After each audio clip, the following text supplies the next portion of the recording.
Will we continue to embrace truth, justice, peace, and a path to prosperity? I believe that America's best days can still be ahead, and I want to lead us forward.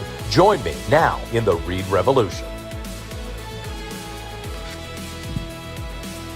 Well, it's another primary day today in certain parts of the country. In Wisconsin, I guess we'll find out tomorrow whether this crazy Asian lady winds up winning or not. What a nut she seems to be. I mean, look, if you talk to the public or if you've been in public life at all, there are bound to be some things that you say that will get people's attention in hindsight. But to talk about doing away with Thanksgiving and then to be asked about it and say, oh, no, my favorite holiday is Thanksgiving break. I mean, these people, it's a collection of whack jobs on the left who are running these days. They are communist. They are pushing for that. They're trying to pretend that that's not what they're doing, but that's exactly what they're doing. And we need to be sophisticated enough to recognize the threat for what it is. So there's nothing I could do about Wisconsin. I said yesterday, what in the hell has happened with that part of the country? I mean, Michigan, Minnesota, Wisconsin. It's not just the new people in the country. You know, I can't just blame this on immigrants to the country. I don't think that would be fair. I do think there's a problem that we should discern with the immigrant community. Like, why are you coming to America? And why are we allowing you to come to America if the attitude you've got is hostility or I want to be in America and I want to make a lot of money and I want to raise my family here and I guess I feel safer here than at home, but I want to change America. Why are we tolerating that? You know, I mean, I'm going to assert some standing as a Native American, someone who was born here, who's got on at least one side of my family, three generations? I guess I'm the third generation on my dad's side. Who knows how many generations on my mother's side? I think I should assert a little bit of status and say, I don't want you here. If your goal is to come here to change America, then go somewhere else and try to change that country. You know, find a country that you like and try to make it better. I don't get the impression that we've got people who are coming here who love the country. Or at least there's a percentage. There's a percentage in this new migrant community that has hostility, and it's kind of a racist hostility, to be candid. If it were a white person saying some of the things that have been said against black citizens or against Asian citizens or against Muslims, all hell would break loose, and that person would be completely ostracized. So in a second, I'm going to play for you one of the most outrageous clips. I think this Hassan Piker guy, who's semi-good looking and pretty articulate. I got to give him credit on those 2 points. I mean, if he was an ugly, nasty troll who ummed and awed all the time, I don't think anybody would be paying attention to him. But he's got a little, a little macho riz, I guess. Is that what they call it? So he's getting a lot of attention. I'm going to play a clip from him, which is pretty vile, and I think would disqualify anybody else from being on television shows, being a part of the public discussion, if the hostility that he expresses, even once, even if he was caught in a bar drunk and said something stupid in anger or, in a drunken stupor, sometimes people say things they don't really mean. They just go down a road that is not very flattering. It's in there somewhere if they wind up saying it, but over the years, I've had let a lot of things slide on a personal level because somebody got drunk and said something. I guess, though, in vino veritas, right? In wine, you get the truth. You need to be careful. If somebody tells you they hate you and they're trying to destroy you, or they hate your wife, or they, are jealous of you and they've been drinking, you need to calculate in whether this is the one moment where they're finally telling you exactly what they really think. That's worth contemplating. But in just a second, I'll talk about Hassan Piker and this vile statement that he made about white people and white women and the white race, which in any other circumstance would he'd be wiped, he'd be destroyed in public, and then he'd be wiped off the face of the earth as far as having standing to discuss things. And the media knows how to do that. I mean, look at some of the crazies on the right who have podcasts. I guess they're doing relatively well because, in a country with 330 million people, you can find 100,000 people who are crazy surrounding just about any event. It's not that tough. Look at the trans community. Look at the wackos who put on dog masks that are made of leather and crawl around on their knees and lick people's toes in public at the Hilton in Washington. There's a large community of people who apparently get off on doing that kind of thing. I don't get it. I don't understand it. And when I first encountered people like that, I was like, what the hell is going on here? What is the deal? Why are these people so disgusting? But then I realized it's a huge country, and with an airplane and the internet to communicate, whatever little subset niche of fetish or weird attitude or weird behavior or hostile attitude or hostile behavior, you can find a significant group of people who are involved in that weirdness. The pedophilia community, it's shocking to me, but once the internet took off, these people who have that kind of vile attitude, they're able to find each other and they're able to connect. So that's a problem. And we need to be somewhat discerning. I mean, I'm not really looking for the national media to parse and subjugate people, but I do think that at some point we in the public need to show some discretion about who we give status to and be alarmed when normal mainstream beliefs like a man is a man and a woman is a woman and a boy is a boy and a girl is a girl, and no matter what your feelings are, or even if you have cosmetic surgery, you don't change that. If you say that, you're suddenly ostracized as some sort of bigot. Baloney. You're not a bigot, but you will be dismissed from public life if you say it. And we need to be discerning about who is being dismissed from the conversation and who is getting away with outrageous, hostile, violent threats against other people, but because it's from the correct side of the political spectrum, they get away with it. And this Hassan Piker clip may help illuminate that. I'd also like to chat a little bit today about the story that broke yesterday about President Trump being smuggled off of Air Force One in a catering cart. And when I first read it, I was like, that's baloney. I mean, come on, what is happening here? It wouldn't surprise me if there are extraordinary safety efforts being made to protect the president, but smuggled in a catering cart? Well, now more of the story comes out. I still don't know what's true and what's not true, but we'll talk about that in a second. And then in our interview segment, we're going to talk to Jim Livingston, who's a former police officer, because the flock camera issue is blowing up. And I'm curious about the timing. Flock cameras have been around for a while. I guess there are more of them going up across the country at this moment than ever before. And I am really against government monitoring of innocent citizens. I mean, where we feel like somebody's in a control room and they're constantly, let's see where John Reid is going tonight. He just left the house at 11 o'clock. What can he be up to? He's not supposed to be out of the house at 11. Why did he stop at the CVS? Why did he go to the 24-hour Walmart? Why is he driving up to D.C. and then turning around and coming back? How interesting.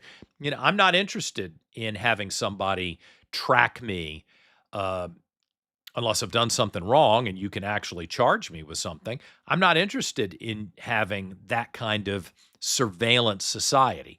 But the flip side, because I have a lot of friends who are cops, is they have said, man, we have solved crimes like you wouldn't believe.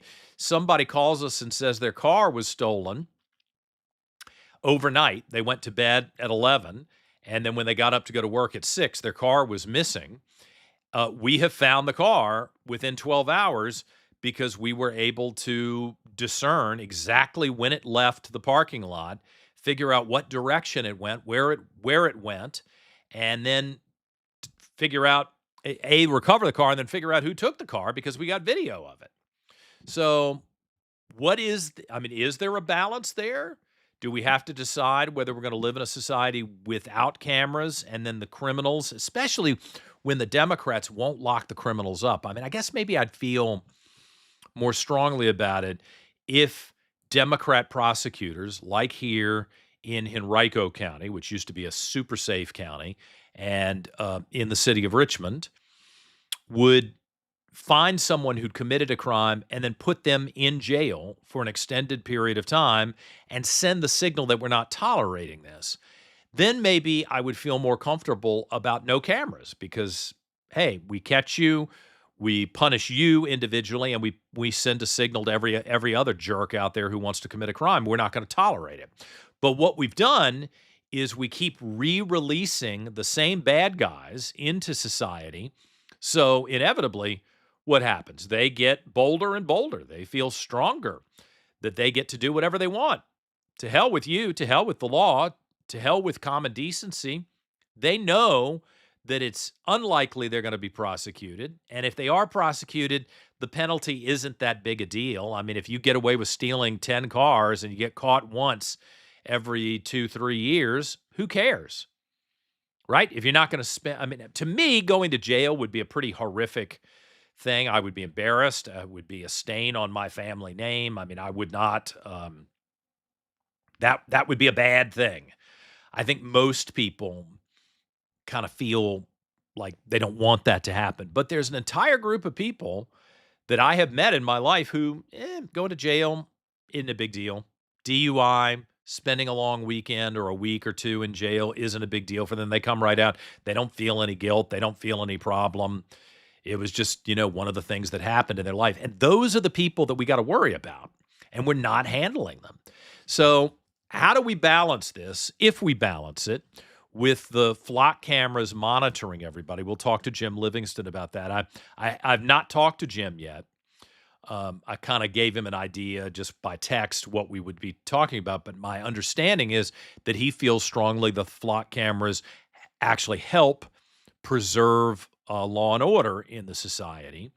May be true, but is there a place where it crosses over into not just preserving law and order, but restricting the movement and the behavior of law-abiding citizens? We'll talk about that. And then, of course, producer Dan joins us at the end of the program with the best and the worst of the internet. And God knows what he's picked today. And then I should mention, tomorrow, I scheduled a big meeting for the group that I started years ago with a group of community activists called the Virginia Council. They're the ones hosting Jonathan Turley, the professor, for the Virginia Forum when September arrives.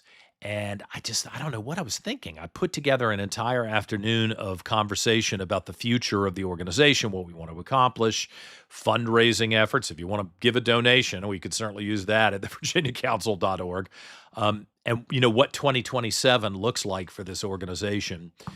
And I don't know what I was thinking, because I do the show every day at 1:30 live, and then a lot of people watch it after the fact. But that means I can't do the program at 1:30. So I talked to producer Dan, and I think I've got his buy-in to do an evening version of the Reid Revolution tomorrow, starting at 7 o'clock. So I'll do my afternoon of planning with the Virginia Council crowd and then come home, and hopefully producer Dan will have taken a nice nap and he'll be in a great mood and, on his game. And then we'll do a show at 7 tomorrow evening. Let's just see what that does.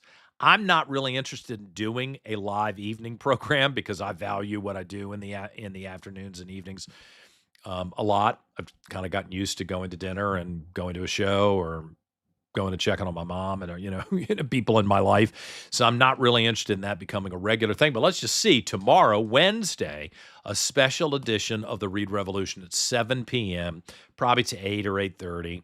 And we'll just see who shows up.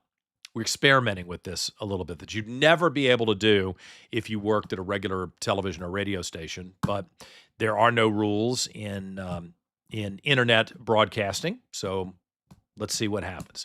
All right, back to Hassan Piker. This guy, he's a commie.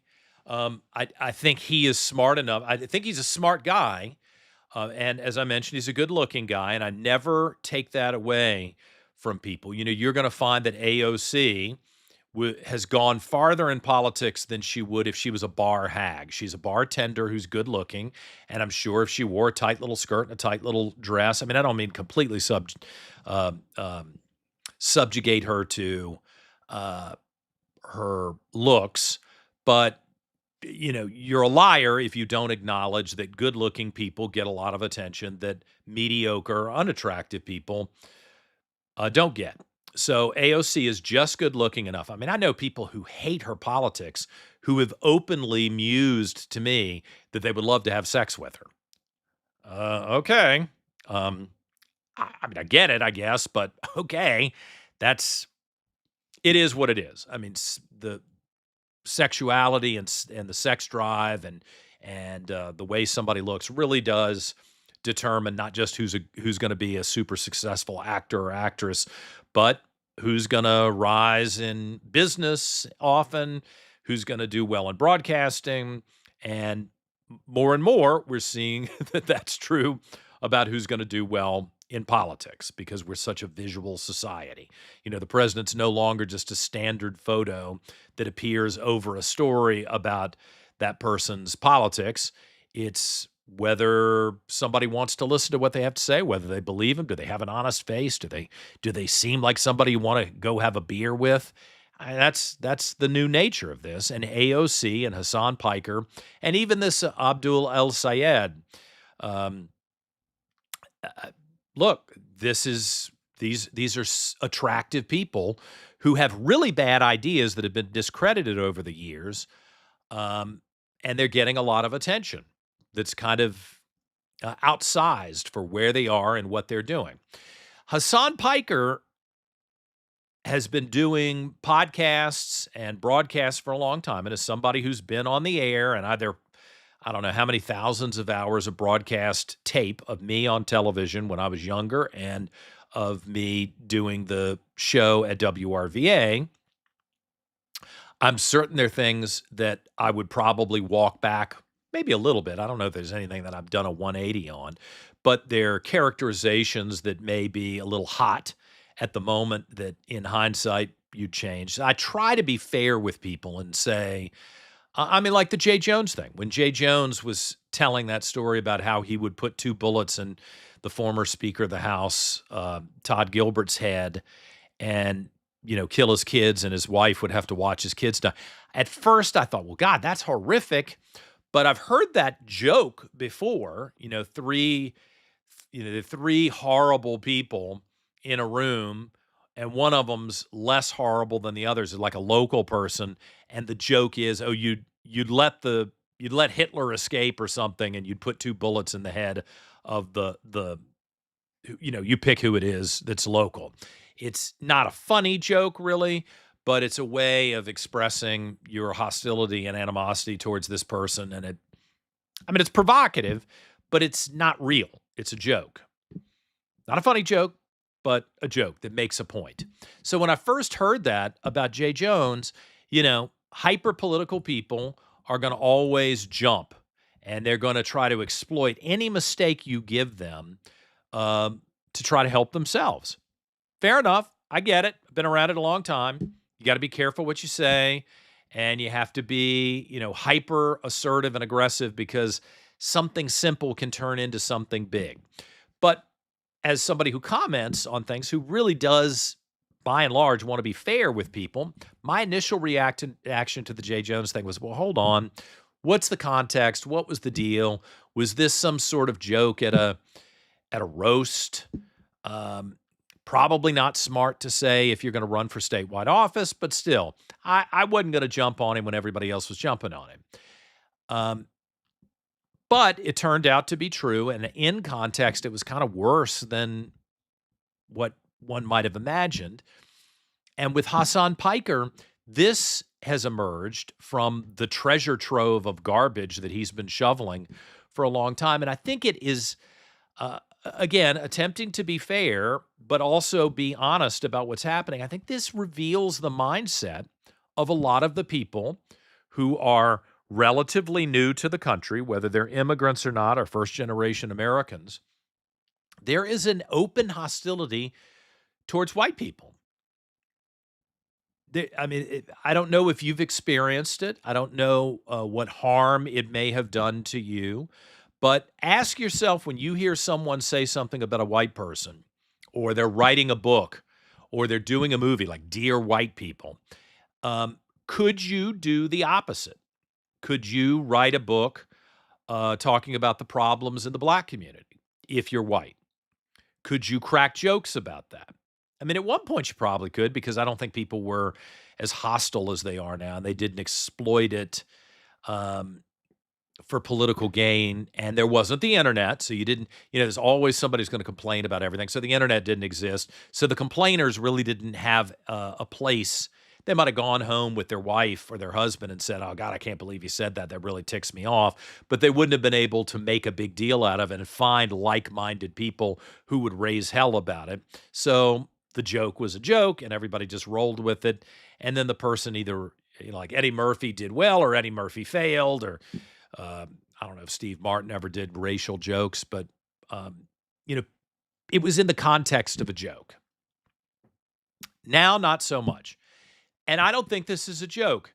This has got some foul language in it. I think we've picked the version that has it bleeped out. But here's Hassan Piker talking about the takeover of America, and the takeover of the obliteration of Western civilization, and the attack on white people. Now, you tell me what you think of this, and whether it would be acceptable to do it in reverse. I can already answer that. No, but listen to this. We're going to keep bringing in immigrants in this country on purpose, just so they can your sister, and then maybe even your daughter. We're going to destroy the white race, bitch. That's what we're here to do. So, again, if you look at the longer clip, I don't think that I'm being unfair. I don't think we're taking this out of context. I don't think he's quoting somebody else. I think if you look at Hassan Piker, who has risen in the last year or two to be one of the preeminent socialist / communist progressive, they call it progressive, but I mean, I know what it really is. It's socialism and communism. One of those voices that is in great demand on college campuses, and people want to interview him. They want to hear what he has to say. Is that okay with you to hear someone talk about it? Let's play it one more time, just in case you missed it. It was a pretty quick clip. Listen to this one more time and see if this is cool with you. Is it just another opinion or not?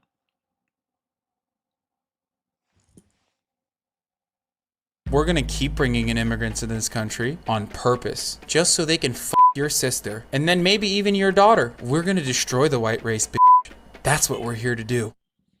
Now, in fairness, I don't know what the whole Israel thing is that's labeled. If you're watching this and not listening to it, it talks about Israel. It's always Israel's fault. We'll have to do a whole show at some point about why there's such crazy hostility towards Israel and Jews, because I don't get it. I don't get it. I mean, I lived in New York. There are lots of different types of people in Los Angeles and New York and Washington. I've lived in all three cities. Some people are annoying. Some people are loud. I mean, there are a lot of stereotypes that I can kind of understand, that you wouldn't choose to hang out with people that might not match your demeanor or your attitude. I mean, I'm a white guy from the South, so the things that I find kind of endearing about Southerners, I'm sure some people would not find endearing. I don't know, the accent for one, the bless their heart whole thing. I mean, I get it. There are elements about different types of people. Oh, I mean, I'll use the gay example. I hope that if you watch me or you have known me personally, that you wouldn't find my demeanor, at least on a daily basis, to be the kind of thing where you're like, oh my God, I don't want to have anything to do with that guy. I don't have to try hard, but I try to present myself in a somewhat dignified, occasionally bombastic, I'll concede that, but somewhat dignified way. I wear a jacket. I'm not trying to be overly provocative with that issue. There are people who are not like that. You go to San Francisco, you go to DuPont Circle. It's less DuPont Circle now. There are people in the gay community that honestly, if you're kind of a clean-cut conservative, you wouldn't want to hang around because every other word's the F word. Every joke is a sex joke, and it's kind of raunchy. That's why when we talked about the drag queen stuff, I said, look, 2:00 in the morning when you've had a couple of drinks and you're in some basement bar, a drag queen cracking jokes, who cares? But I would not want children to see that. Just like the 11 o'clock late night comedy show over here at the Funny Bone Comedy Club. Not appropriate at 5 in the afternoon at the elementary school. Not cool, not appropriate. Is it funny in context? Maybe you'll find it amusing, but it's not the kind of thing that you want to see in the afternoon. So I always kind of calculate that in when I'm watching someone or when someone is being criticized. What are we actually seeing? Is this some sort of unfiltered version of the person and the language is a little rough, but the message is still legitimate? Not with this guy. Not with this guy. I mean, he's talking about breeding away white people and talking about effing your daughter or your wife. I don't know, is that rape or is that seducing? I mean, none of this is cool. None of this is legitimate. None of this is the kind of thing that someone who should be guiding public policy should be opining about in public. And it's not like he's quoting somebody else. I mean, this is coming from him. And the hostility towards white people. I mean, I really need everybody, not just white people, but everybody to recognize that we as a society are now tolerating the behaviors directed at white people that we would not tolerate towards anybody else. You can get into a fight with a white person. You can cuss out a white person, and there's not going to be anybody who's going to defend the white guy, whether it's a legitimate concern or not. I think we see this frequently. If you've worked in downtown Richmond, not universally, but it's okay to express open condemnation and hostility towards whites. And the whites have been conditioned to kind of walk away from it, like, oh, okay, I don't need a problem here, and I don't want to get into a physical altercation or a fight. I don't want somebody videotaping me getting into a verbal altercation with a black person.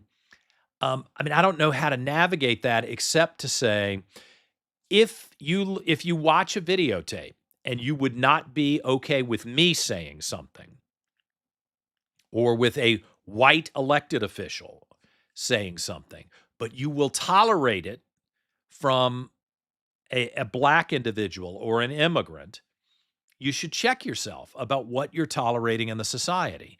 Because what you tolerate, you get more of. I think that's a rule of humanity. What you tolerate, you get more of. And this Hassan Piker has gotten away with a lot of this over the years. I mean, I would disqualify him just because he was promoting socialism and communism. Wearing a Chairman Mao jacket is a provocative thing. Just like if you showed up wearing, the guy who was in charge of ICE in Minneapolis, he had kind of a long trench coat, and everybody tried to say, oh, that's reminiscent of the Nazi SS. I don't think that's what he was trying to do, but, wearing a long trench coat like that with the kind of haircut he had probably wasn't visually very smart if you're going to be talking to the public. So some people, if you don't intend for them to think that you're hearkening back to the Nazis and the SS, then maybe you shouldn't wear that outfit. I don't know. I don't know what his motivation was, and he's gone. Although, what he's talking about, running for president or something, or running for office, I don't get it. I forget the guy's name. But, the way you present yourself does matter. And if you need to be thinking in advance, how are people going to perceive my demeanor, my language, and the way I present myself physically. The clothes I wear, the hat I wear. I think one of the worst things is you can't wear a Make America Great red hat without looking in some people's eyes like you're being hostile or aggressive to them. Now, I mean, I lived in D.C. on and off throughout the Obama administration. There were people who wore Obama hats every single day. Now, I disagreed with a lot of the policies that President Obama was putting in place, but I didn't go and slap the hat off of somebody, especially a black person, because they were wearing an Obama hat. I wouldn't do that. I might notice it. It might influence whether I want to hang out with them. It might influence whether I want to engage with them, but I wouldn't go out and make their life miserable because they were wearing an Obama hat. If I was running a restaurant, I certainly wouldn't say, you can't come in because you're wearing an Obama hat. If I was at a church, I wouldn't, I mean, you probably shouldn't wear a hat in a church, but I'm traditional about it. I wouldn't say you can't wear the Obama hat in the church because I think it means blah, blah, blah, blah, blah, weak foreign policy and, ushering us closer and closer to socialism with Obamacare. I wouldn't get into engage in that. But today, you tell me if I'm wrong. People feel entitled to verbally chastise you if you're wearing a Make America Great hat. And whether you're in an airport or walking down the street, would it surprise you if somebody took a swing at you because you're wearing the red Make America Great hat? I don't think that would surprise most people. What does that tell you? We're a divided country, no doubt, but it also tells you which side is really tolerant and which side isn't. And I think the narrative is out there that somehow the conservatives are not tolerant. When you look at the practical reality on the street, and I don't think I'm making this up, and I don't think I'm just sharing with you my perspective. I think objectively, you'll find more and more people who are hostile to conservatives, especially in the minority community, and they've been conditioned to think that that's totally legit, and you better keep your mouth shut. If I've got something to say about a white person, you've got to be quiet. If you have something to say about a black person, well, you're a racist and we'll shut you down. Hassan Piker is someone you need to be aware of because what he says in public is what a lot of people are saying behind the scenes, I think. I think that is not an isolated position. Now, real quick, I've got Jim Livingston, the police detective, a former police detective who's going to talk about the flock cameras waiting in just a second. But I did want to take a moment and talk about this story related to President Trump on Air Force One leaving Turkey. And you remember there was a story, I thought it was odd that this was reported anyway, but Trump kind of walked himself into it by accepting this huge, amazing plane with the amazing interior from Qatar. I know everybody says Qatar. I still say Qatar. Pardon me, just to make a point. I'm not going to follow everybody else in the way they pronounce these countries. But anyway, he kind of set himself up for a lot of critique by accepting this plane. And apparently, we now know that the plane, even though it's been retrofitted to be the new Air Force One, doesn't have the same sort of security elements that the old, some would say real Air Force One has. So when he goes to a place that's near a war zone or where there has the potential to be open hostility, which is a lot of his foreign travel, there's concern that this new plane won't be able to, I guess, deploy diversionary tactics that would protect the plane the way the old Air Force One did. I don't think it's really helpful. That may be true, and that may be worthy of some sort of conversation in a retrospective book on this, but is it responsible to cover that kind of story in public? I mean, I used to teach a class on media ethics, and this is a legitimate conversation to have. Just because something's true does not mean that it's legitimate to write a story about it in public, especially if it puts other people's lives in jeopardy. I've told you the story about how I was the guest ringmaster. This is a blah story compared to Air Force One. I was the guest ringmaster at the Ringling Brothers Circus here in Richmond back when I was the morning anchor at the ABC TV station. And I found out that PETA was going to protest the circus. So I'm actually kind of involved in the story by being the guest ringmaster. That's an awkward situation. That's why some people say you can never take those jobs. You can never be the MC or have some sort of role with anything that's controversial because you might have to cover it. Well, here I was.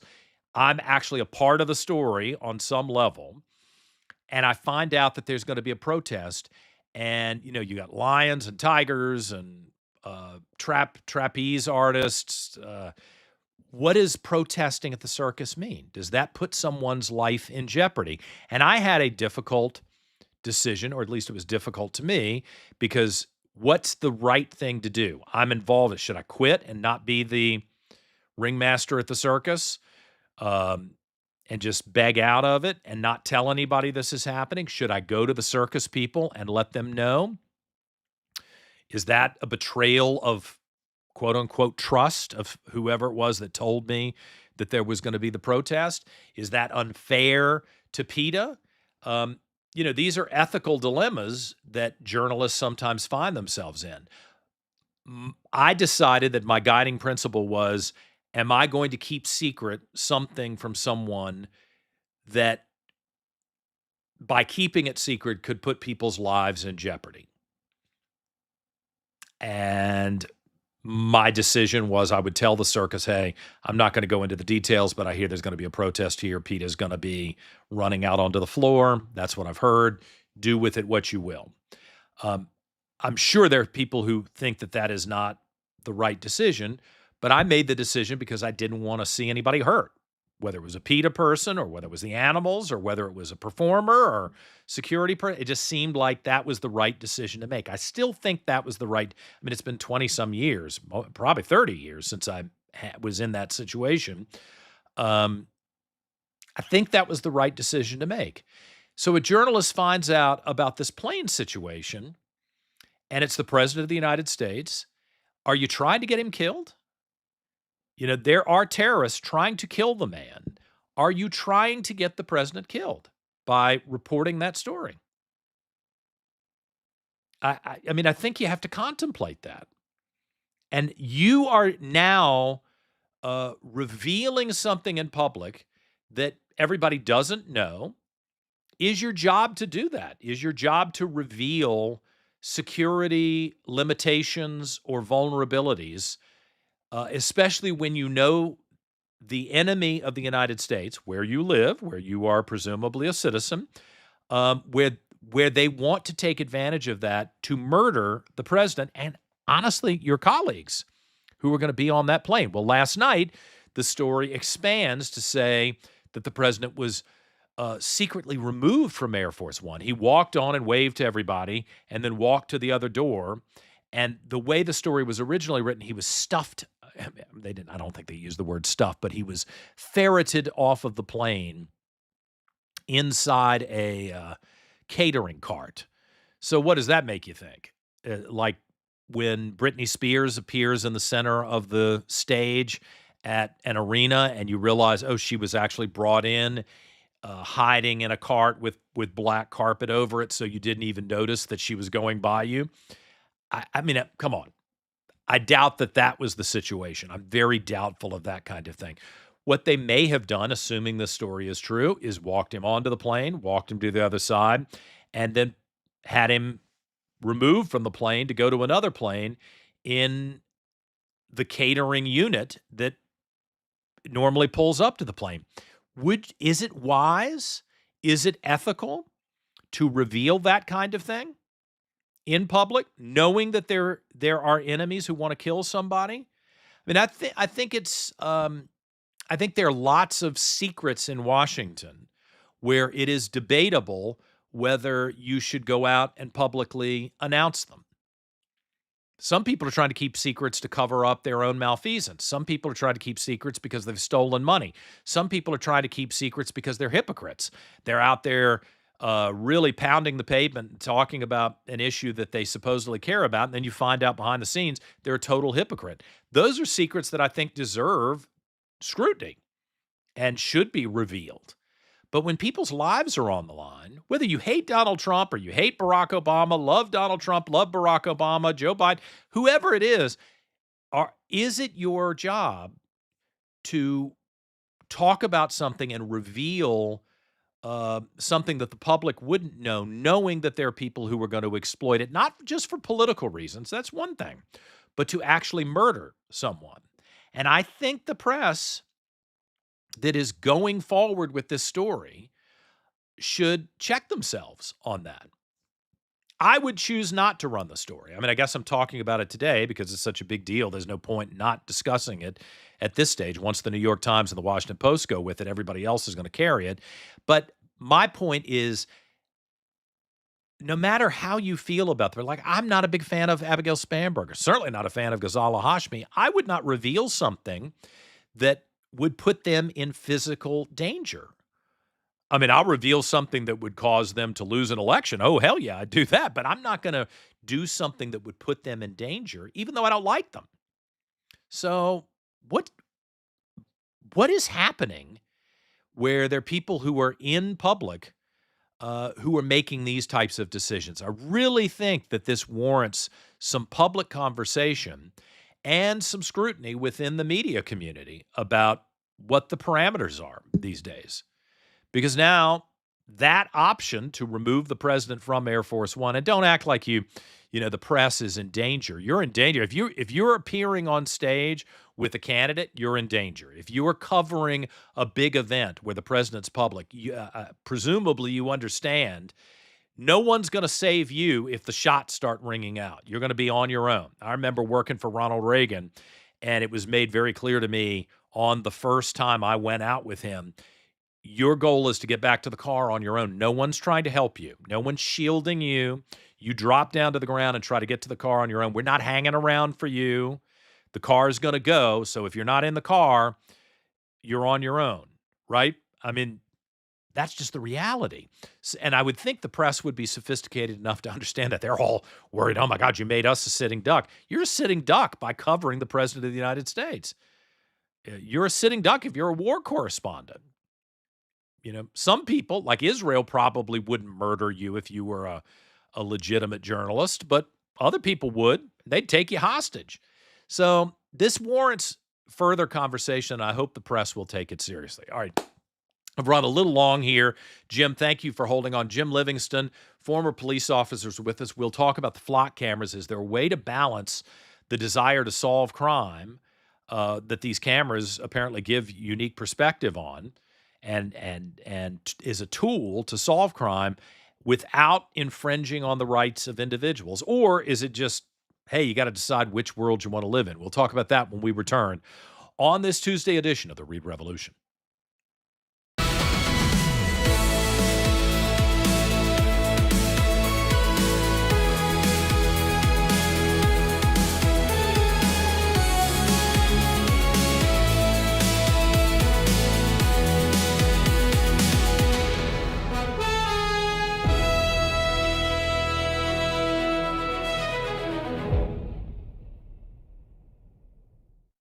Back on this Tuesday, I'm John Reid. You're watching the Reid Revolution. One of the issues that is getting a lot of attention across the country and has been a topic of conversation in Virginia for a while are these flock cameras. They're put up. They allow a centralized command to watch people and cars go by. And the question is, how do you archive the data, and what are police officials and maybe even government officials doing with that data besides solving crime? Jim Livingston is a former police officer who joins us now to talk through this issue. Jim, give me your background just so people know, your connection with the cameras and how you've seen them used. And thanks for coming on. Absolutely. Thanks for having me. Jim Livingston. I've been with, I was a officer with Henrico County Police Division for 26 years. I made it to police sergeant. And my last 4 or 5 years, I was working in the criminal intelligence unit at the division. So I was not a detective. However, I supervised detectives. Supervise. All right. So the flock cameras, is this a big thing that no one's noticed that they've gone up? I feel like there's this movement to go destroy them everywhere that they stand. And I Alonzo and I were at a birthday party the other night. We parked in a parking lot, and I looked up and I noticed there were 2 cameras in the parking lot, but it's downtown Richmond, and I just assumed that's some way to keep people from breaking into the cars, or maybe robbing people in downtown Richmond late at night when they come back a little tipsy from a birthday party. What are the flock cameras, and how are they used now? So I think there's a little bit of misconception about the cameras. Okay. Well, one, Flock is a company that sells LPR cameras, the license plate readers. We've had license plate reader technology for years. You've probably seen it on police cars. The little cameras that are on the back and the front of the police car. Tow truck drivers have them. Repo companies have them. They're all trying to find the license plates. Flock has become popular probably in the last 10 to 15 years. They use a little bit more AI in their search and in their how they work. So Flock is just one company that does these LPR cameras. There's several. Are they the biggest? They're one of the biggest. Axon sells them. Motorola. There's several different companies that have them out there. And then But the there is a local misconception. divisions contract with them to Yeah. lease them or give them a contract to put them up? How does that work? Yeah, there's a contract that's worked out between the department and the company, and however they decide to sell them. That most of the time, I think they're leased from the company, so that way, if they're damaged, the Flock will go ahead and replace them Okay. at a cost, and we can talk about that later. But the Flock cameras themselves, they're LPR cameras. They take a picture of the license plate. They're designed to capture the rear license plate of the vehicle. So it takes a picture of the license plate, and then it runs it through the databases, the Virginia Crime Information Network and NCIC. And if it's a wanted vehicle, if it's stolen, that will populate an alert. And then the officer gets the alert, and they can go ahead and make the stop on the car. They have to go ahead and verify that alert is still accurate and it's still necessary. So they'll have And to does go that through happen their, live, just as a running thing, 24 hours a day? If you put them at an intersection, they're going to catch as many license plates, and then if something pops, it pops, and the police are alerted. and yeah, and the most of the times the officers will have the Flock system open, the Flock program open, so that way they get the alerts usually about 10 or 15 seconds after the car goes through the camera. What are the restrictions on where the cameras are placed and how they're utilized? How do I know that I live in a neighborhood? There are plenty of political people who are not very happy with me these days. Probably some Republicans too. Um, how do I know that I personally wouldn't be targeted, or that you find let's say a black neighborhood or a Republican neighborhood and people try to target certain individuals? So, and I can only speak for how Henrico County did theirs, Right. but the way we did it was through crime data. We looked at the crime data, says where is the most violent crime happening, and that's where we populated the cameras. After that, we expanded to property crimes. There's a lot of property crimes that happen in Henrico County, so we wanted to try to capture the traffic in and out of these areas where the property crimes were occurring. There are restrictions. You can't put them on state property. I think at this point, the state said that you can send the VDOT a letter and say, hey, can we go ahead and put a camera on your property? Before I left Henrico County, we didn't do that. We were able to get permission from private owners to go ahead and put cameras on their property, but we're not just going to put a camera up on somebody's property, just willy-nilly. We're going to put them on county right of way. Mm-hmm.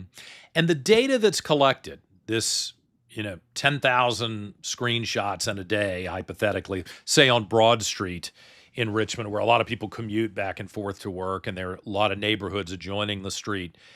How is that stored? For how long, and who would have access to it? I mean, I get your point about stolen cars and property crime, but let's say someone were to have an axe to grind with me and they wanted to go and say, now, wait a minute, when did John Reid leave his house? And when did he get back? And we know that he would probably use this route. Is that at all accessible to anybody? So one, we can't put them on Broad Street because that's state road unless we get. Oh, okay, interesting. We'd have to go ahead and get private property agreement to go ahead and put a camera on Broad Street or along Broad Street. It's stored in the cloud. The information is stored in the cloud for 21 days. After 21 days, it is gone. You can't get it back. And the people who have access to it are the officers that are working the system, that have been trained in how to use the system and how to access the system. Are there access moments recorded? Is there a way to hold police officers accountable should somebody be a weirdo and they want to either stalk somebody or, their ex-wife? They're a police officer, but they got a problem with their ex-wife and they wanted to track them. I think I saw a couple of stories where that was alleged, not locally, but some police officers in other parts of the country. How do you keep track of that? Yeah, absolutely. July of 2025, they came out with legislation that said, one, they changed it from 30 days of access to 21 days. And they also said that the department has to do an audit every month, and they have to go ahead and report that to the state police. So one, you have the supervisors doing the audit. Then you have to report it to the state police, and they're going to look at the data. And then I believe in April of 2027, I believe that they're going to publish that, and then people can actually view that as well. And it is a charge if you go ahead and use it, if you misuse the system. There are several requirements. If you wanted to do a search, you have to have a report number or case number or some sort of a number documenting what instance you are trying to search. There has to be a criminal reason. You'd have to have a car reported stolen, and it would be assigned as a criminal reason for the search, or if it's a missing person, or the person is part of human trafficking. So there are certain reasons that they can search for. Then they also have to have the reason, which is that case number. So there has to be a criminal reason for them to be searching. Now, we also do not share outside of Virginia. Interesting. That's part of the law, and we don't share with the federal government. So 26 years as a police officer, I assume this arrived on the scene at some point while you were working. So you know what it was like before and what it was like after. The police officers that I know in Henrico and Richmond and in Chesterfield have told me, God, we're sensitive about the surveillance state, but this has really empowered us to get the bad guys. Sometimes we'll find out after a weekend that 10 houses have been robbed, and this is the thing that allows us to say, aha, here's the car that was in each neighborhood, and now we know who did it, and we can find them, and it's worked. What's your assessment of the usefulness, the viability, and your concerns about this technology?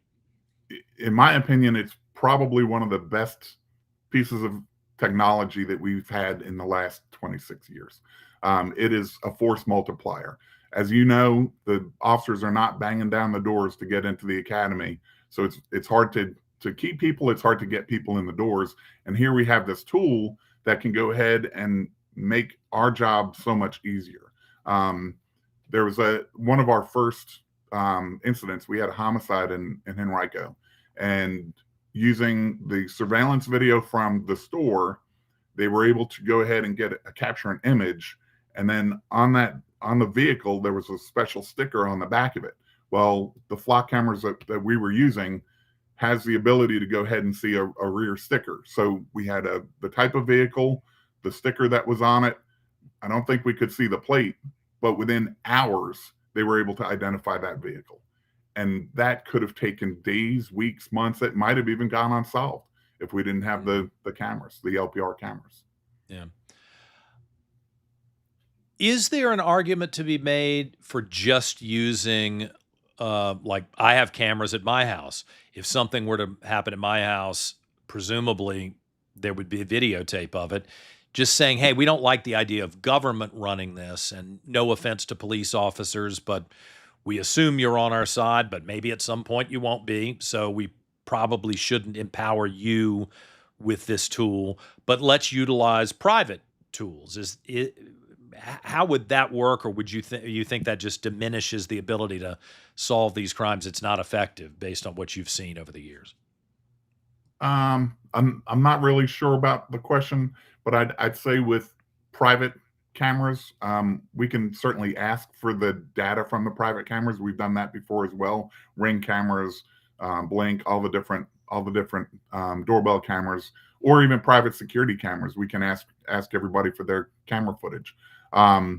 With the flock cameras, I guess that's the problem, is that the government now takes pictures, which these cameras, the LPR cameras, are just taking pictures.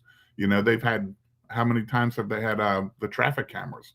The traffic cameras have been active for so many years, you know, so we can go ahead And and that's a pull down. weird thing, Jim. Like, I really am against, I mean, I haven't asked you how you feel about it, but I'm really against speeding cameras that just hand out tickets. You know, you fly through it, they snap your photo, maybe you see a flash, and then you get $100 ticket in the mail.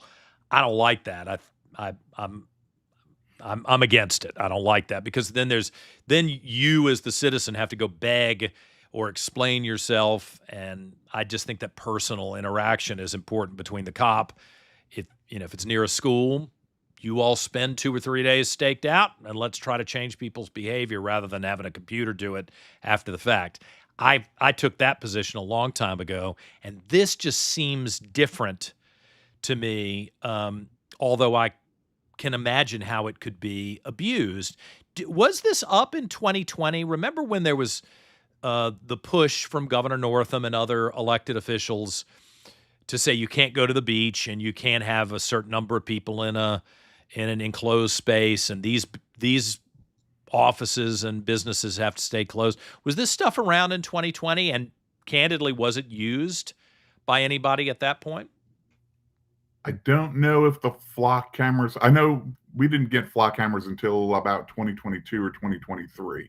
I don't know exactly when Flock started their company. They started down at Atlanta, Georgia.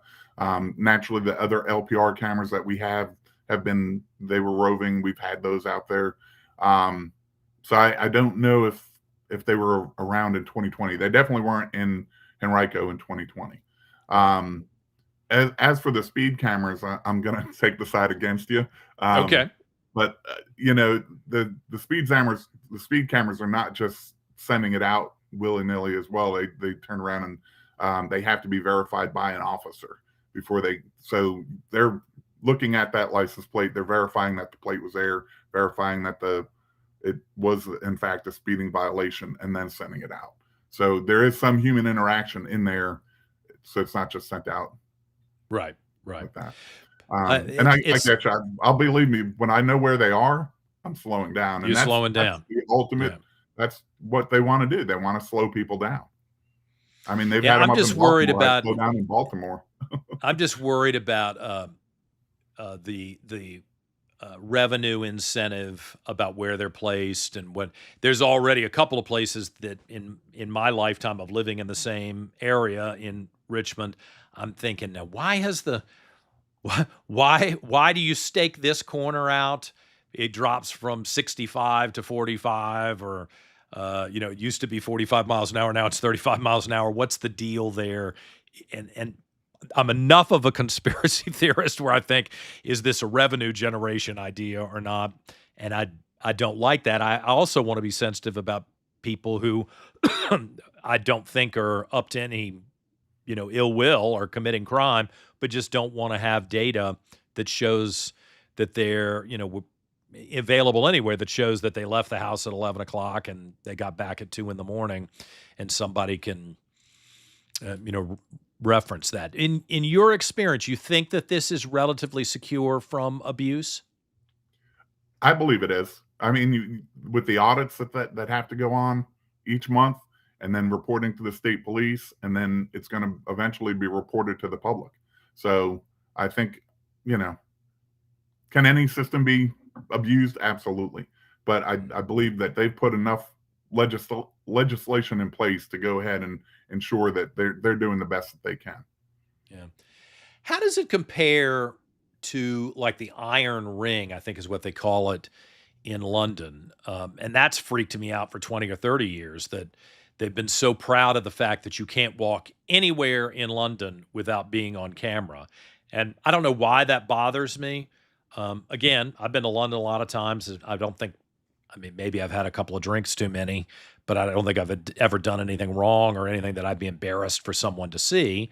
Um, but it just kind of bothers me, the idea that someone's sitting in a grand control room potentially tracking me from bar to bar or from the houses of commons to some club late at night. Well, I think the analysts are looking for problems. You know, if you're walking from a bar to a bar, it's probably not going to the analyst probably won't pick up on it. But if you're acting a fool and, you know, pushing and shoving, or, you know, if it has sound quality and you can hear cussing and screaming, that's going to be picked up by an analyst. They might be able to spot a fight before it's going to happen. And again, we don't have enough officers out there to be on every corner like we used to be. You know, that was, how many years ago was that, you know? So we use the technology that's available to us today to go ahead and do it, to go ahead and help us out. Is it cost efficient? That just came to mind. I mean, I assume that having an officer involves the salary, the benefits, you know, the training to get them up to where they're going. And this, you throw it up.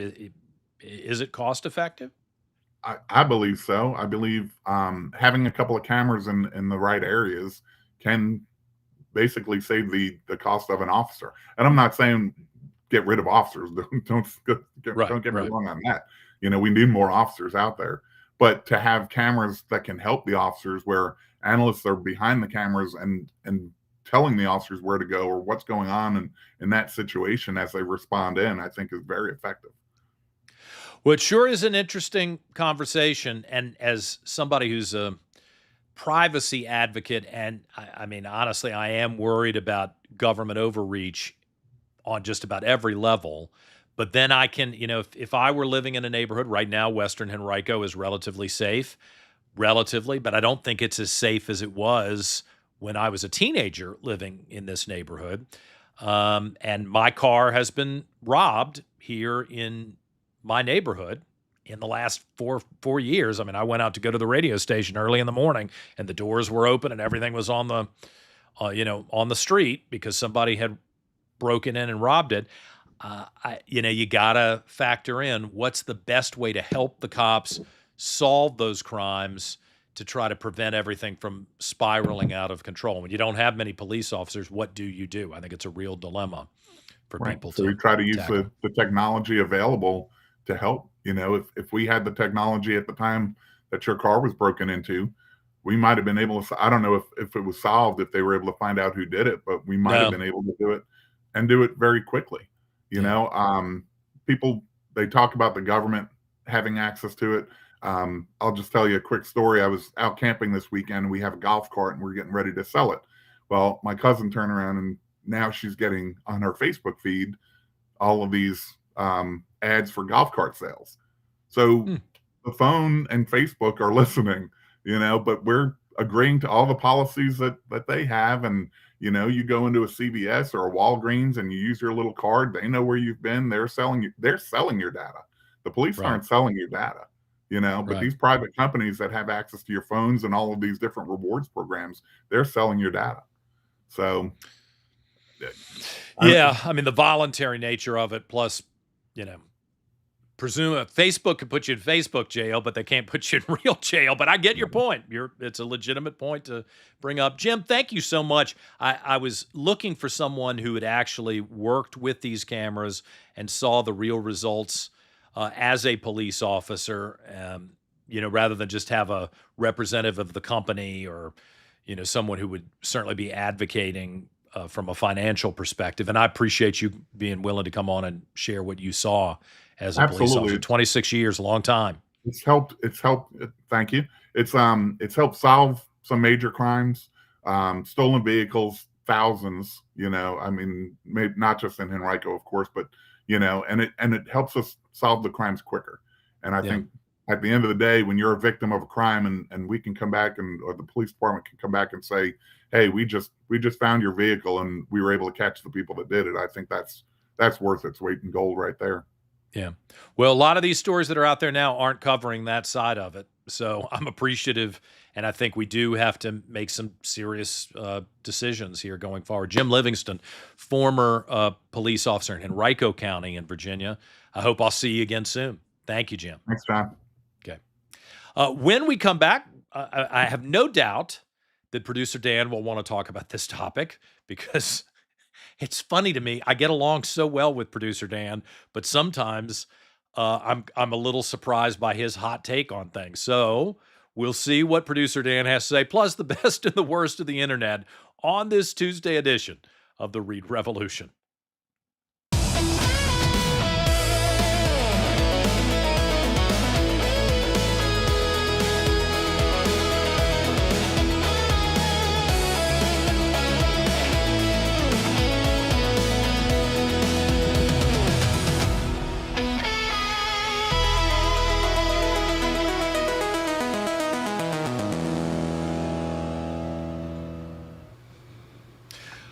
Okay, I'm not gonna. What do you think? Well, I would hope that nobody would be terribly surprised by my take because I'm always gauging it by the same principle, and that is what is in the best interest of individual rights, individual self-determination, and I cannot countenance what this makes possible or permits. In the worst case scenario. You got correct, and one of the, it's funny you say that because one of the things I was going to say, Jim Livingston seems like a benevolent. I'm sure he is a benevolent, well-intentioned, good guy, but the issue may be that the Jim Livingstons of the world aren't always the ones who are in charge of this technology, and just because the policy is this today doesn't mean that it's going to be the policy tomorrow. And you open up this can of worms and give government this inch, be prepared for it to take the mile. That's certainly true. Yeah. I mean, and I thought your questions were great, by the way. You were responding in a lot of the ways that I was like, oh, good, John handled it. Oh, Facebook, all these other things we're talking about, private companies that there has to be some consent involved to all of this, and you don't go to real jail or whatever else. You get bumped. Yeah. You talk about trans people on Facebook. You might not be on Facebook long, but you're not going to be locked up. It still can have an impact on your life. At least not in America. I'm really torn about it, Dan, because I have watched. I don't really feel safe or as safe in this neighborhood as I used to, and I grew up a mile down the road, 2 miles down the road from where I live right now. And it's funny, the dogs started barking at like 1 o'clock in the morning last night. It was kind of weird. I guess they needed to go to the bathroom. So I dragged myself out of bed. Alonzo didn't even move. I dragged myself out of bed to go walk them. And as I was walking them, I thought, am I stupid? It's 1:20 in the morning now, and it's dark and no one else is out here. Am I stupid for walking the dogs? I wouldn't have even contemplated that there was any danger years ago. But now I have to kind of think, there wasn't. And I guess a delivery car came in with some Uber Eats or something, and I saw them come in and leave in the neighborhood. But I look at that and I think if the arc of where we are continues to go towards letting the criminals out, and that puts normal people like me in danger, wouldn't it be good to intimidate the bad guys with the cameras and be able to catch them if they did pull up and beat the hell out of me in the middle of the night? And I thought, I'm 6'3", 200 and some pounds, and I'm a guy. Imagine a woman who was in this situation. Sure. She'd have to be really thinking, am I vulnerable to attack or rape or something horrible happening? And this might help stop that from occurring. Well, this is also one of the troubling things about this prospect, though, to me, is that instead of focusing our attention on making sure that we use criminal punishments as a deterrent, to they're letting them out, so let's give government this other power That's very to legitimate. abuse. And That's and very it's- instead of intimidating the actual bad guys, just Right. like the gun laws. Why are we going to restrict law-abiding people when you have folks who every day present themselves as violent felons, and you choose not to really hammer the hell out of them? What's that? And all another about? another point to make here. At least at my house here, we have Ring doorbells. This is private property, private ownership of surveillance. There are ways that private citizens can use surveillance themselves, which is certainly preferable in the context of property rights, to accomplish some of the things that the government at least claims it's trying to do with these flock cameras. Like, I'd much rather see this work itself out in the private sector than with government's invisible hand, without any real sense of where it could go once it's installed. So the idea of having I get that he says you can't put it on a state road, and Broad Street's a state road. Okay. Again, right But, now, right now, now. maybe it's again. That's. I mean, think about all the things 10, 20. We were talking about this off air before the show. Think of all the things 10, 20, 30, 40 years ago we never would have thought in a million years. What do you mean a judge awarded a rape liar money? It happens. It's Right. It's, it's just, things are completely upside down in this this society these days. So I just be careful about what sort of a leash you give to government, because it's apt to. I mean, let's look at things realistically. How much can we say in the last 100 years government has, with the powers that government has gotten one way or another, how much of that has government given back? How much is that's a good government? point. How much is government not- given back instead of taking more of? It's Whether it's money and taxation rights, Yeah. or this type of thing. Yeah, I'm really torn. And I get it. about I it. get that. I get that, especially in a practical sense. But I think the principle is pretty clear here. And it goes back to we shortchange our founding fathers so gosh darned much, and it just But we're such pains me.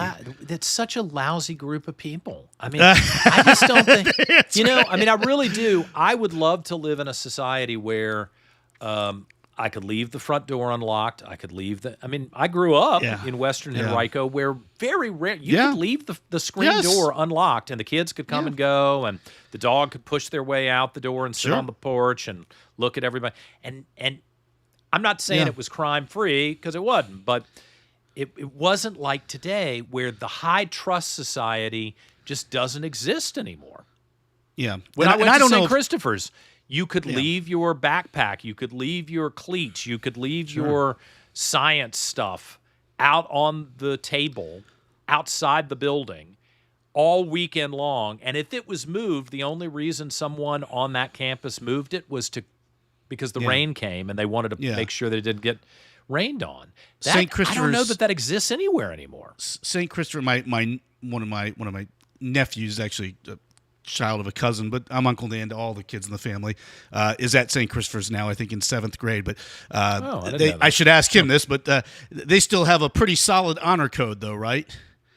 Well, they have it. I hope that it's still relevant. Right. If you But talk to in people your at time- UVA, in your there time, are a lot though, of if people somebody- at UVA say that the honor It's not code, upheld anymore. it just doesn't even exist. I hope Well, that's not true. I but- certainly know in my parents' time that, I mean, if you stole a soda from the soda machine, you could get expelled from University of not Virginia. just lectured, you were gone. Yeah, gone. Yeah, there was a zero tolerance policy for a lack of integrity or dishonesty, cheating, etc.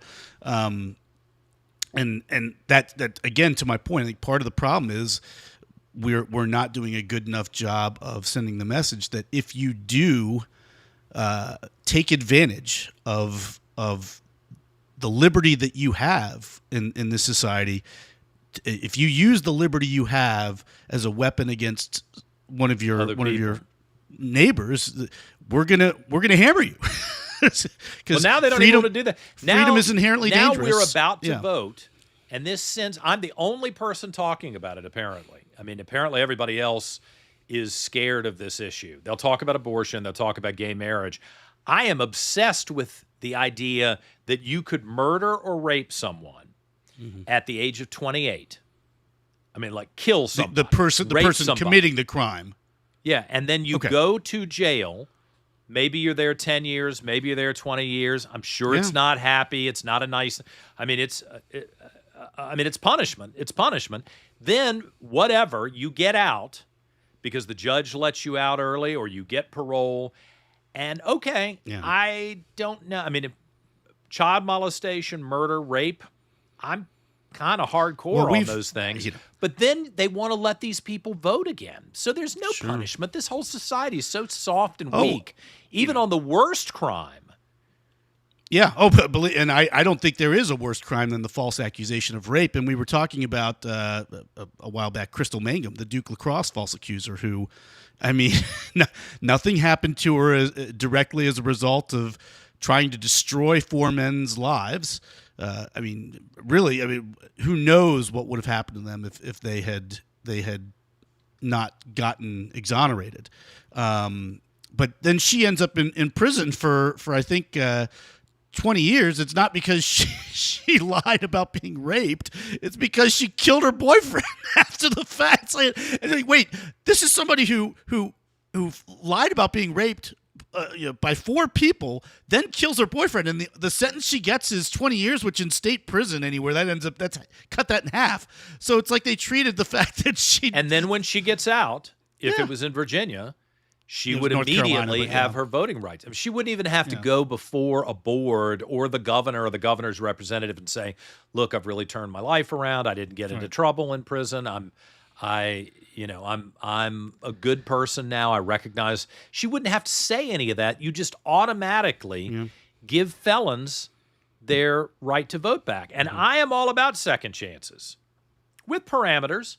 But what is the deal? You don't have to demonstrate that you understand what occurred and that you won't do it again. You don't have to prove that at all. I mean, honestly, when you look at the recidivism rates with violent crime, it's pretty high. So why would we as a society in the Commonwealth of Virginia, which currently does allow you to get your rights back if you petition the governor, and there's a process, and every governor apparently does it a different way, so maybe we need to standardize that. Why would you say to a rapist, you spent your 10 years in, and now we're going to give you your right to vote back. We won't give you your gun back. We're not giving you all your rights back, but because we think you're likely to vote Democrat. Yes, I was about to say that's the big component. That's exactly what it is. The key is don't make that petition with a Democrat governor or a Democrat attorney general if there's any indication you're going to vote Republican. But the thing here about this, though, to go back to the founders, I think these are accurate quotes from. It's funny how everything seems to be attributed to Ben Franklin or George Washington, and half the things they're attributed to having said they never really did. But I think Ben Franklin said, those who would give up liberty to get security will get and deserve neither. And then, of course, Jefferson, I think, said, I'd rather take dangerous freedom over peaceful slavery. And I think those are important guiding principles. It's an important thing to think through. There's no doubt about it. Because at least in my way of thinking, if I come to a point where I'm in disagreement with the founders about anything, I stop long and hard to think, am I thinking this It's worth through? The pause, but I just think we're unfortunately a different people. We are, and it's it's unfortunate. It's very and unfortunate. I don't know how you fix that. It's not an easy fix. Yeah, and as Jim pointed out, you don't have enough cops. I mean, I always prefer the interpersonal situation. Oh, sure. I am for the body cams because I think that reveals who's lying and who's not lying, so that keeps people honest. Agreed, actually. Agreed. But so that's on the police officers, though.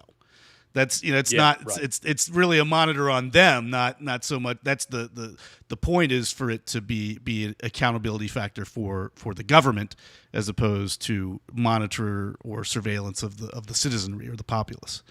Not generic monitoring of the innocent citizens. We're really the fact that we. I think here's the hope that I would offer, and then we want to do best and worst of the internet. I do think the society can be saved.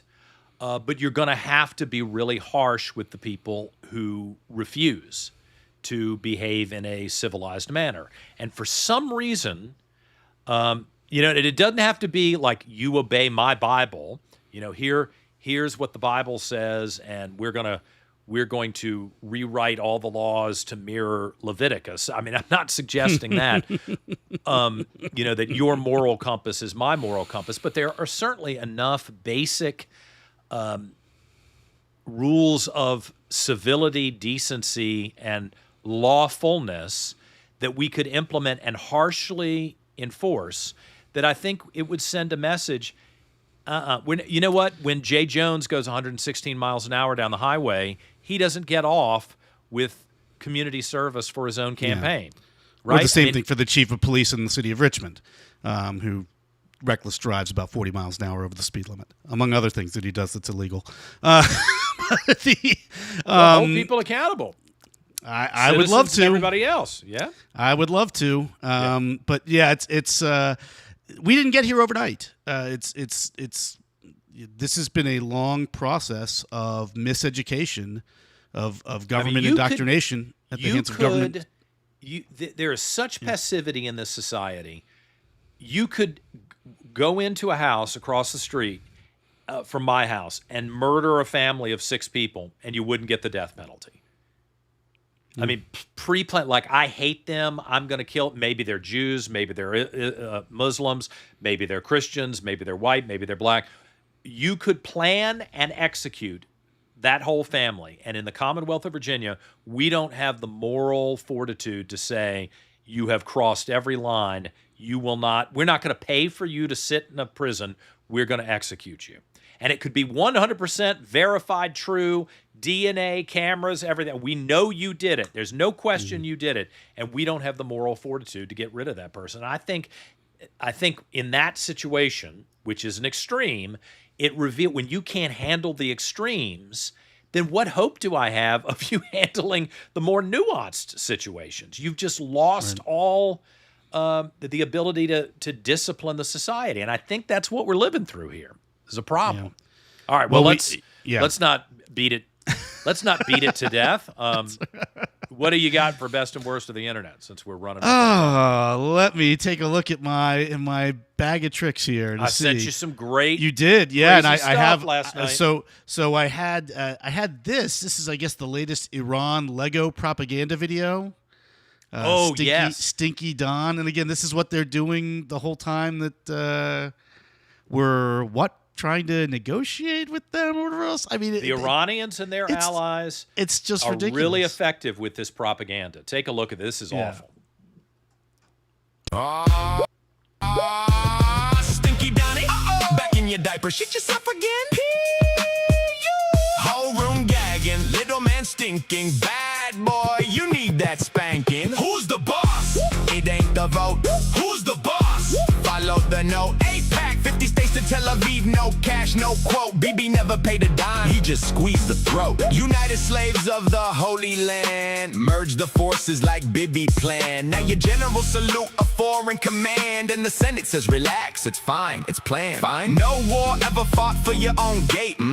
Always somebody else's hate. Free America, the people chanted loud. Cut the strings, burn the foreign shroud. 3 in the morning, he's posting cartoons of himself, a king in the Cape. Man, that's a cry for help. Delete it, dog. Whenever released, the files trends to its peak. The loudest mouth alive goes suddenly meek. BB pulls the string and the puppets rehearse. Vance, Rubio, Hexit all lined up to serve. Say G grins at the lens like he owns the whole turf. United Slaves of Israel printed on a shirt.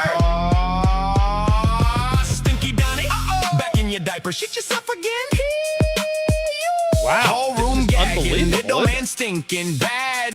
It's just. And so the whole point of that is to demean Trump and to say that Israel runs everything. That infuriates me. That infuriates me. I'm not even the person about whom this video is targeted, or toward whom this video is targeted. Listen, I worked in D.C. I just don't. I mean, maybe I missed something. What is the obsession with AIPAC? Sure, they got a lot of money. They do have influence. Everybody is jockeying in D.C. for the people who will give them money for reelection, whether it's the unions. I mean, I'm more concerned, honestly, about the ACLU, the AFL-CIO, and the ACLU and some of these left-wing groups than I am about AIPAC. But honestly, have I missed something? I don't think so. Well, I What is keep this asking the obsession same with question. the Jews and AIPAC and Israel. John, I honestly can say this. I keep asking this question and I get no response. What is Israel trying to accomplish except defend its people's right to breathe the air? Rick, of loyal followers of ours, Rick and Henrico from the WRV Days, who watches the podcast, and I think he's following me in the morning on the radio at this point, but he quoted Golda Meir to me in a text message a few weeks back. He said, if the Arabs laid down their arms in the Middle East would have peace. If Israel laid down her arms, there would be no Israel. Right. And I think that's true. Yep. So what is the problem? I don't. It's pure propaganda. It's pure anti-Semitic propaganda. I mean, there's no other way to. It's just, I accuse Israel of being guilty of all sorts of espionage and that Jeffrey Epstein was some sort of super spy, James Bond agent trying to entrap. I don't really care. The whole point of what they're doing is just trying to defend the right of their people to breathe the air. I think when you watch this stuff, it's so much more than that. Like that video, as grotesque as it is, it's awful. The idea that Bibi Netanyahu rules America, what are you talking about? Yeah, that's what are you silly. talking about? That's Have I silly. missed something? I've been in the media. Yeah. I've been in government. I've now run as a candidate for a pretty big job, statewide job in Virginia, at least. I don't know. I mean, it's not New York. It's not the same Jewish community. I was frustrated. I was very thankful for the Jews who supported me, but I never felt pressured from them, or there was nothing bad ever happened. I was shocked at how many Jews were willing to support a Muslim woman for lieutenant governor against me. That was weird. I don't think that was very wise on their part. Even if it's a Democrat and they traditionally vote Democrat, I don't think that's very smart on your part. I think you're setting the stage for your own, maybe not demise, but a lot of conflict for yourself in the future. Mm-hmm. I think that's pretty stupid, but okay. But I never encountered, in all these years, in media and in politics, and then last year as a candidate, I just didn't encounter something that would make me go, whoa, I missed this. This is, really heavy-handed, manipulative stuff that I wasn't aware was happening behind the scenes. And I worked in the U.S. Senate. What the hell? I think I would have and I did detect some things when I worked there that were very alarming to me. This just wasn't one of them, and I'm puzzled by it. No, I mean, the thing that gets Bibi Netanyahu into trouble is just the montage of video clips for him for 30 years or whatever, saying that Iran is 2 weeks away from getting a nuke or what. That's unfortunate, and it doesn't help his cause. But the bottom line is, I mean, even if they've been working on it, when I worked in the Senate 20 years ago, there was a real concern. I don't know whether it was it's based on intelligence at the time that they were actively trying to get a nuclear weapon. Absolutely. The question is what the timeline was, but to me that's irrelevant. It's a moot point. I mean, Israel is again just trying to avoid being slaughtered by people pretty determined, seemingly to bring about their slaughter. That's if you don't want to be accused of being weeks away from having a nuclear weapon, stop going around saying, "Hey, we want to kill the Jews." That's destroy the West and kill everybody in America. Stop. Maybe you shouldn't do that. Stop with all of that crap. That would go a long way to avoiding any sort of conflict. But yeah, it's remarkable. I've never seen anything, at least not in my as I try to think through my personal history, something just so perceptually inaccurate. It's just how get it. How is Israel? How are the Jews the bad people here? What? Yeah. It's just weird. Yeah. And you know what?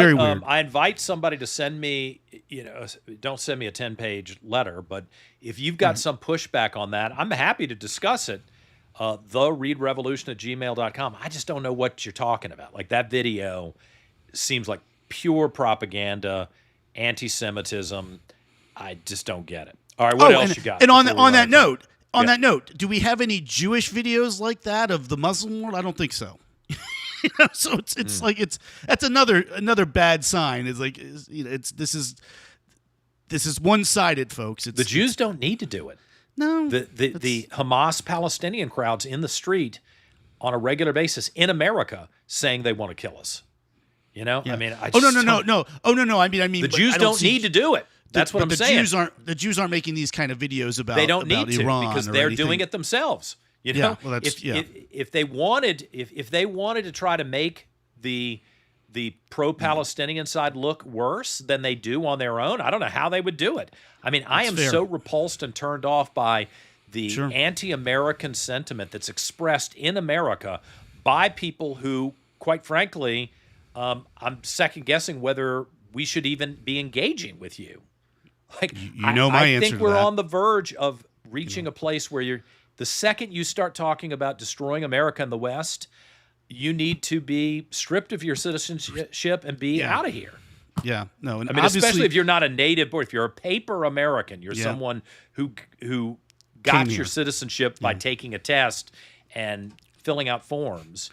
I'm sorry, my obligation is not to you; it's to protect this country from the radicals overseas who want to destroy us. And if you're going to actually tell me to my face you want to destroy the country, I got a problem with that. I'm not going to be passive about it. Absolutely. No, I mean, look, this is not to say that peaceful, secular, or secularized Muslims are not out there.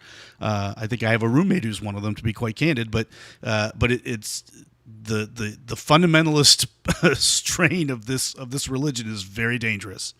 And we keep on underestimating how dangerous it is. But we're playing with fire. Well, anything else before we run? Yeah. Let's see here. I will show this on the subject of we have an early Zohran Mamdani video that's, I guess, resurfaced. So I might show that real quickly under the circumstances here. With the interesting thing about our communities here is I think that minority communities, because we have never had representation, we are tied much more to identity. White communities, they've had representation forever. And so for them, their tie is a little less identity and a little more ideology. And so what I mean by that is we have a lot of voters here who think of themselves first as progressive voters. And so we reach out to them speaking about our platform, our progressive platform. And you're very right that you need someone in the middle to be a validator, someone to tell them to trust us, believe in us. We've had that with Tiffany, Caban, and Look, this guy's been planning this for his entire adult life. He the whole thing is a charade, and what's weird about it is it's not even like he is saying, "I love America. I'm so proud to be an American. What a great country we are." I mean, he's telling you to your face he doesn't like you. He's telling you to your face. I mean, it was the problem I had with Obama. You don't love America if you're telling me you want to fundamentally change the country. Like, if I'm dating somebody and I say to them, you know what, I really like hanging out with you. I want to fundamentally change the way you dress, the way you work out, the way, what your religion is, what you believe. Well, then you're not in love with that person. That's right.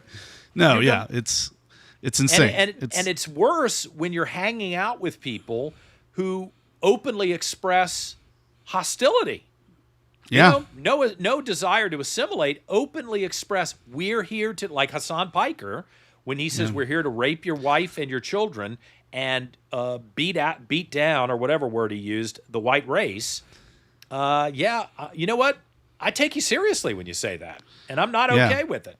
And how many, I mean, again, not to stereotype, but how many of these DSAers look like they're fourth or fifth or sixth generation Americans? I mean, I think they're people basically who came here themselves or whose parents did. It's a real problem, and I would welcome that conversation. I think I've told you. I know I mentioned in the WRVA that I helped a guy from Lima, Peru, get his citizenship. Yes, and yeah, you worked told me. very Yeah. And I called him before I ran for office. I said, "You better.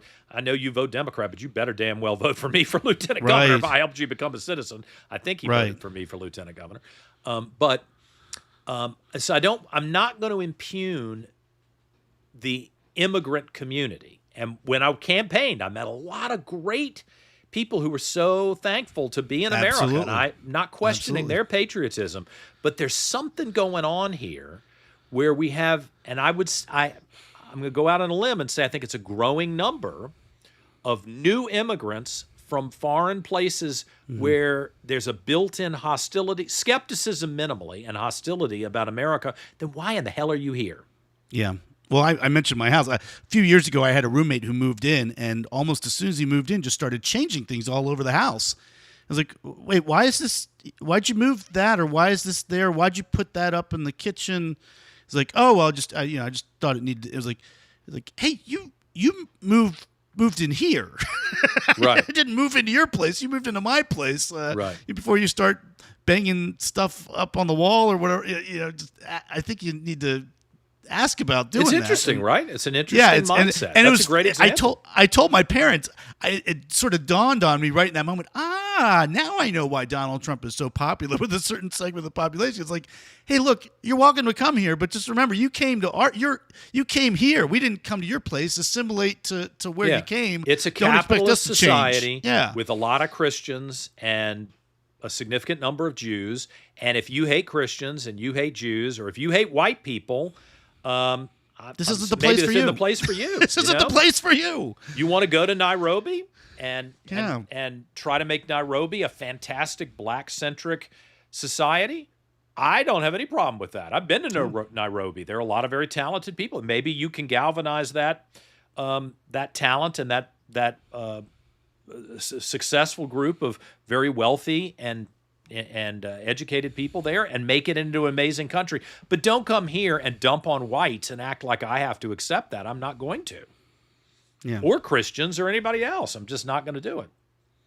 Yeah. So, well, it's my a big weird pet moment. peeve: if you move here, learn English. I mean, for goodness' sake, it's where else in the world do you move and basically expect everybody else to start speaking your tongue instead of you learning Everywhere theirs? else in the world, they're teaching their kids to speak English, and here we're acting like it's imperative for us to learn Spanish or something. And you know what? This trip that I'm taking starting next week, where I will be all over the world, one of the things that I'm going to take, I'm going to be in a couple of places where there are not normally English signs based on my visits to these countries 20 or 25 years ago. And I'm curious as to whether I will see more English directions minimally than I did the last time I passed through some of these places. Well, if I moved to Mexico or Colombia or something like that, as a sign of respect, I would Learn take the it upon basic myself. I need to Spanish. learn their language, not expect them to cater to me. I'm the guest or the visitor or the immigrant. It's I mean, it's just, come on, folks. I mean, Yeah, be one of the reasonable things and that be I respectful. noticed that really ticked me off at the American History Museum, everything's in Spanish.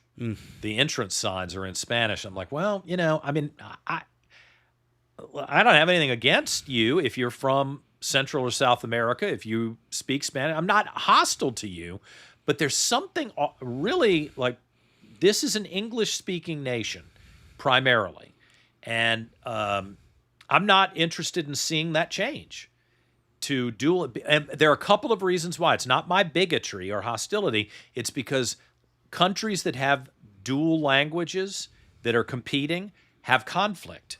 They have regular conflict in business, in basic social interaction.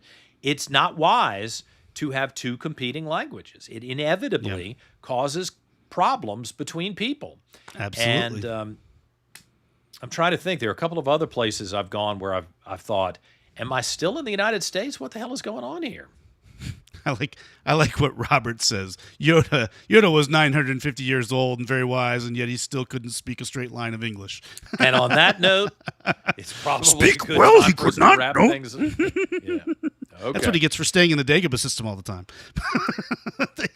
Thank you, producer Dan. I'm always glad to see you. Tomorrow night, are we still on for a special Yeah, show at let's- 7? let's see do what it. happens. Let's see Tomorrow what night, happens. 7 o'clock live.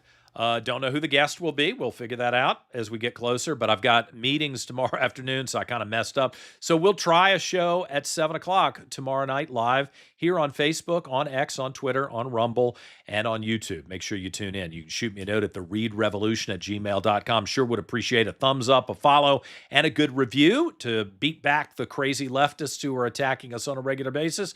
And I hope you have a great Tuesday. See you tomorrow on The Reid Revolution.